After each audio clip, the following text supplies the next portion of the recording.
meu nom és Miquel Sureda, jo soc de formació físic i també soc enginyer aeroespacial. Tinc un doctorat en enginyeria aeroespacial per la Universitat Politècnica de Catalunya i estic treballant aquí a la Universitat Politècnica de Catalunya des de l'any 2007. Jo de nen era molt curiós i m'apassionava l'espai, els astronautes, el cosmos, però també m'apassionaven altres coses. M'apassionava la llum, els colors. Això va fer probablement que la primera elecció quan vaig decidir una carrera va ser física, que al final el que fem els físics és això, intentar entendre com funciona l'univers, no? De manera semblant al que fan els filòsofs, però des de la ciència. A nivell català, tant a la universitat com a centres de recerca, s'està fent moltíssima feina relacionada amb l'espai. Som boníssims en la part de la ciència. És molt important invertir en l'espai. De fet, és la gran pregunta que ens fan sempre els que ens dediquem a això, no? Per què hem de gastar els diners, els recursos que són grans, en això concret i no en hospitals o en qualsevol altra cosa que reverteixi més directament amb la societat? La resposta és molt clara. Tots els euros o els dòlars que s'inverteixen en l'espai acaben revertint en la societat. I de fet hi ha moltíssims estudis que demostren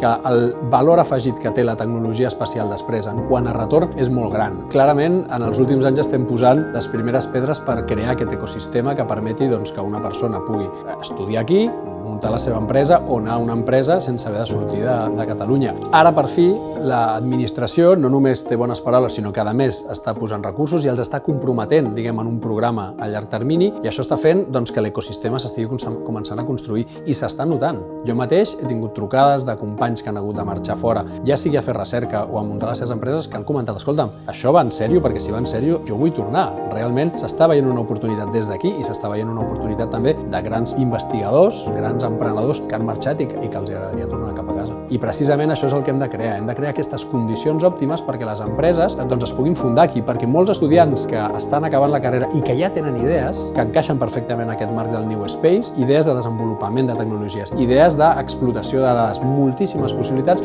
tinguin l'ecosistema adequat per poder realment fer-ho des d'aquí.